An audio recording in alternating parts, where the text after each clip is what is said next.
Olivier, benda kaka, benda.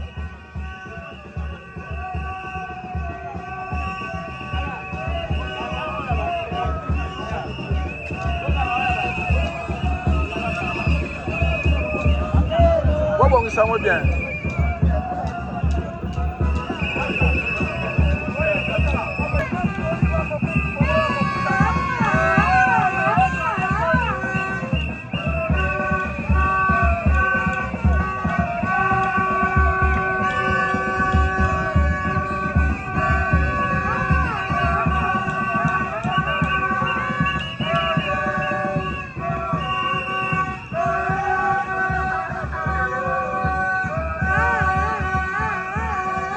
Baboni kimeza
Aménagement viva. Viva, viva, viva, viva.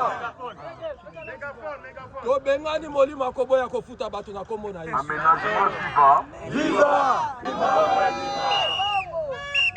Je pense que eloko na ngai ya liboso na koloba na kosenga rappel à l'ordre. Parce que ndenge tozali awa na bakonjo baza kokonza biso moko azali likolo ya mibeko azali yanda yango kuya na biso awa tosezisaki mokonzi ya engumba ya Kinshasa mpona koyebisa ye maekani toye kosala kati na oyo esika nde na kosenga na biso boye na bomesano na biso ya mbote tobanda oyo na biso manifestation tobandaka kotosa mboka na biso ekolo Congo wapi oyo biso tozali kosala mosala tokobanda na hymne national nde na nsima tokotanga message oyo ememi biso awa lokola deja sensibilité ya bakonzi ya budget se monani baproche biso bazwi mokanda oyo ememeli biso bakie kosolola nde tokoyeba suka na biso ekozala bongo eza boye te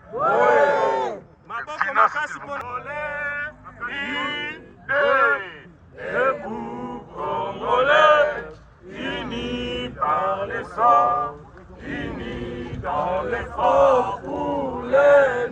indépendance.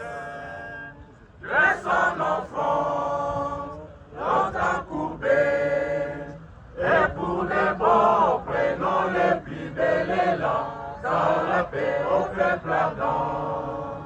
Par les labeurs, nous bâtirons un pays plus beau qu'avant, dans la paix citoyenne. Entonner l'hymne sacré de notre solidarité, fièrement saluer l'emblème d'or de notre souveraineté. Congo, ton béni, Congo, Israël, Congo, au pays, Congo, bien-aimé, Congo, nous peuplerons ton soleil, nous assurerons ta grandeur. 30 juin au doux soleil, 30 juin du 30 juin, jour sacré sois les témoins, jour sacré de l'immortel, serment de liberté, et nous lèvons à notre postérité pour toujours.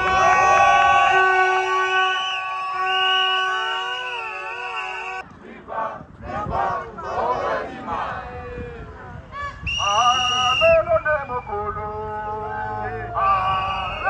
Viva! Aménagement vivant! Viva! Aménagement vivant! Viva! Viva! Viva! Attention ezala makasi toyeba eloko nini ememi biso liboso ya ministère ya budget ya finance.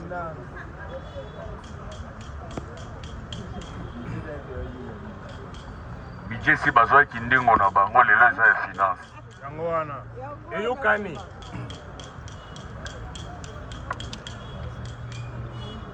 Déclaration officielle de cadres et agents de l'administration de l'aménagement du territoire en rapport avec les sit-ins de ce jeudi 9 juillet 2026 au centre financier de Kinshasa.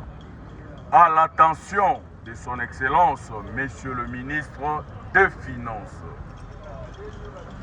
À ce jour si précieux du jeudi 9 juillet 2026, marquant les derniers virages du dossier prime institutionnelle, les cadres et agents de l'administration de l'aménagement du territoire, conduits par les syndicats sectoriels, ici, devant l'esplanade du centre financier de Kinshasa, siège du cabinet de travail de son Excellence, Monsieur le ministre de Finances, à Kinshasa, Gombe, ont l'honneur de porter leur voix à l'opinion nationale.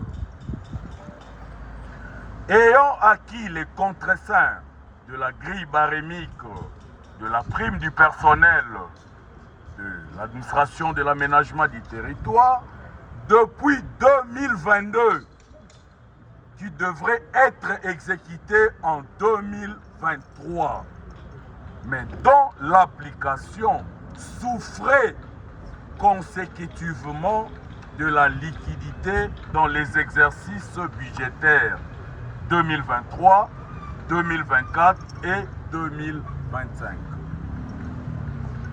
Après plus d'une tentative et des correspondances irrélatives, les cadres et agents de l'administration ont pris l'initiative de réclamer auprès de son Excellence, Monsieur Félix Antoine Tshisekedi Tshilombo, magistrat suprême et garant du bon fonctionnement des institutions, à travers une plainte adressée et lue à sa souveraineté, à sa souveraine attention, à la date du 6 juillet passé, à l'occasion du sit-in devant les cabinets de travail de son Excellence, Monsieur le Vice-Premier ministre, ministre du Budget.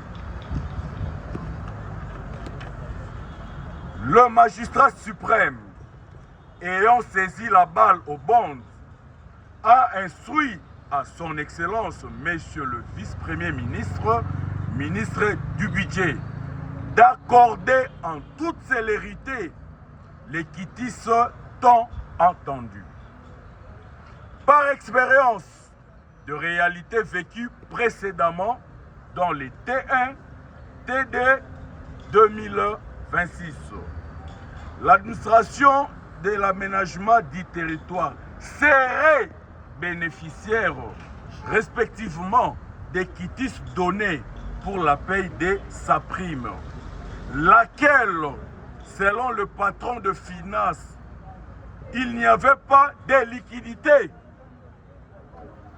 Il nous revient, à plus forte raison, de poser la question de savoir comment interviendra celle accordée à cet T3 2026, laquelle, en amont, n'était même pas prévue dans le chronogramme budgétaire. Une motivation de plus de revenir auprès de son Excellence, M. Félix Antoine Tshisekedi Tshilombo, afin d'instruire à son Excellence, M. Doudou Fwamba, ministre des Finances, son exécution sans faille et en mode d'urgence au début de la paye de ce mois de juillet, comme il avait fait à son Excellence, Monsieur le Vice-Premier ministre, ministre de Budget, afin que la grève sèche avec un service minimum observé au sein de l'administration de l'aménagement du territoire soit levée. Dans l'espoir que la dernière requête de cadres et agents de l'administration de l'aménagement du territoire, ici formulée pour leur première prime depuis l'autonomisation de ces secteurs auprès de son Excellence M. Félix Antoine Tshisekedi Tshilombo, rencontrera son assentiment et qu'une suite favorable nous sera réservée. Que vivent les cadres et agents de l'administration de l'aménagement du territoire, que vivent les syndicats sectoriels, que Dieu bénisse le ministère de l'aménagement du territoire. Viva! Viva! Viva! Aménagement du territoire, viva! Viva! Aménagement du territoire, viva! Viva! Aménagement du territoire, viva! Viva! Viva! Viva! Bongo bima! Na bokuse ya discours na biso toti kotanga ezali boye. Biso banso toyebi ndenge tolobaki pe tolobaka na mikolo yuti koleka. Wuta mikolo ebele. Wuta mikolo ebele. Aménagement a bénéficiaki na prime ya yambo. Tolobi ya mibale te ya misaso te me ya yambo. Wuta autonomisation ya ministère oyo prime ya yambo. Bamisu bazali nango kama mibale, kama misato pe bongo na bongo. Me biso prime ya yambo. Kasi na prime yango, wuta 2022, tozwaki barème actualisé. Na kati ya barème wana, selon le principe administratif, ça devrait être appliqué na 2023. Wuta 2023, kino na moi ya lelo, 3 ans jour pour jour. Ata un cas tokamati yango, nde na yango, tobundaki epai ya bakonzi bayi budget, pona koyebisa bango ete, tosi tozio na biso contresaint, boni bozali kofuta biso te. E yano na bango ezalaki ete, loi de finance, ya bambulo oyo euti koleka, ezalaki na mobeko moko te pesaki ndingisa bafuta biso yango. Nde na bitumba wana, na loi de finance 2026, tozwaki o na biso rubrique epesi biso ndingisa, tozwa makoki maye oyo tozwa uta 2022.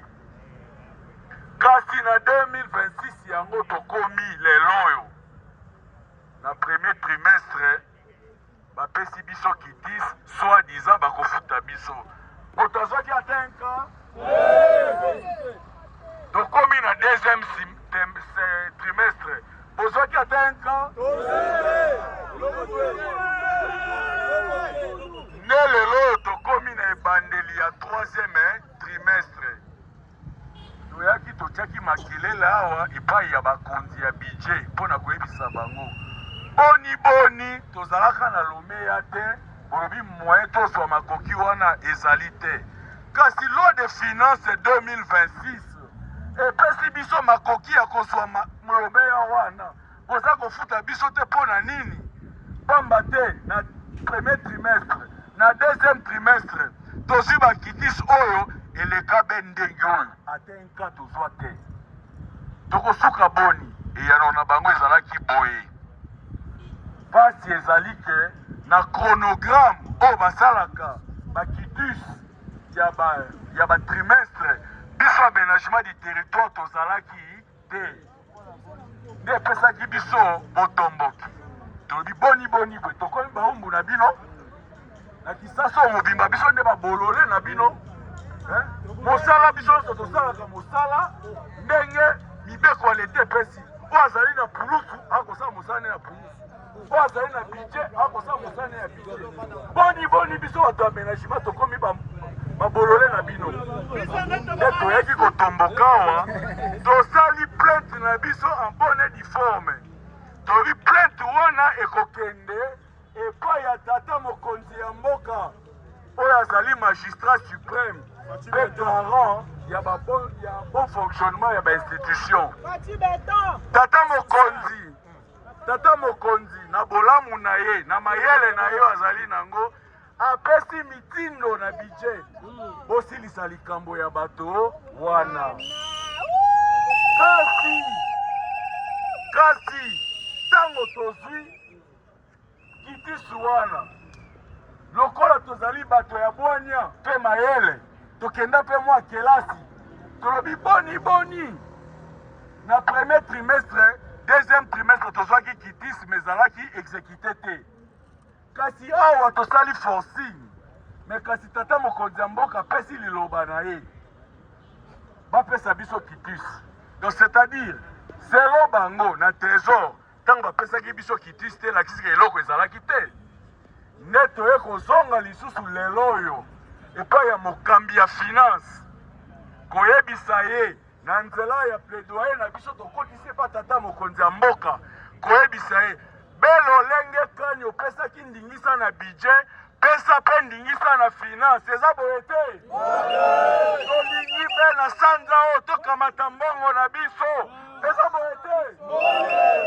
nde lelo toye awa koyebisa mokonzi ya finance ayeba ete toye lisusu mpe kosenga na tata mokonzi ya mboka ayebisa ye aexécute te trois na biso mais yambo te tolongoa tosengeli na basolution soki solution ezali te lelo tokolala soki solution ezali te lelo tokolala aménagement viva aménagement viva aménagement viva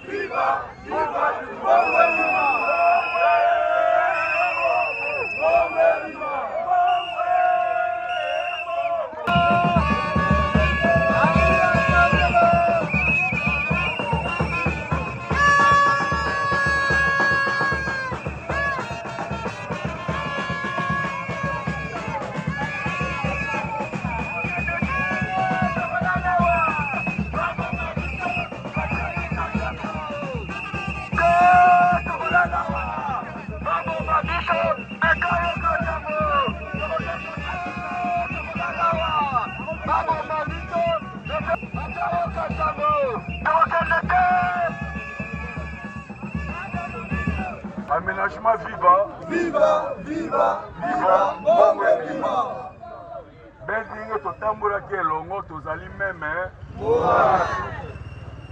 toye awa bakonzi ya budget ya finance bayoki mbela na biso balobi na biso tokenda Bendenye na lobaka tango nyonso politique chaise vide esalaka nini basengi biso délégation ya 4 personnes tozomata kuna tokenda koyoka bino bovanda awa soki pompier bovanda awa soki mpe pongi tokolala soki mpe loyembo tokoyemba tokenda toyoka soki ezali message ya malamu tokozomba tokoyebisa bino mpe tokosanzola tata mokonzi ya mboka po tata mokonzi ya mboka esengeli na ye ta ya beawa mpe na nzela ya singa akopesa ndingisa makambo masali nini mafungwami na yango tokenda koyoka mpe na nsima tokozomba soki mpe ezali mabe tokolala wapi awa.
Après Sabino va détailler nos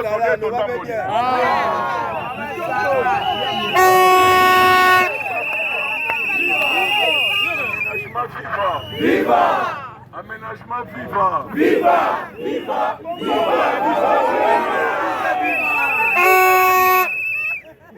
Nakozala molai penza mingi te.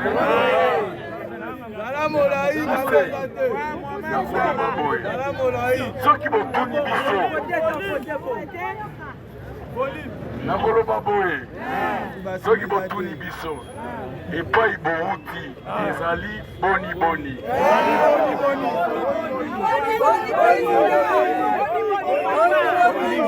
elenge ya lopoto eyano nange kozala kusi kusa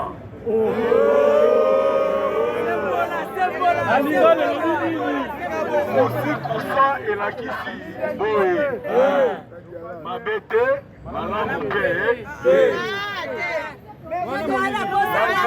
nalingi naloba nini dosi aménagement ekota ndoki makasi mpenza ondima ekota ndoki kasi na bokasi ya biso banso bondoki wana lelo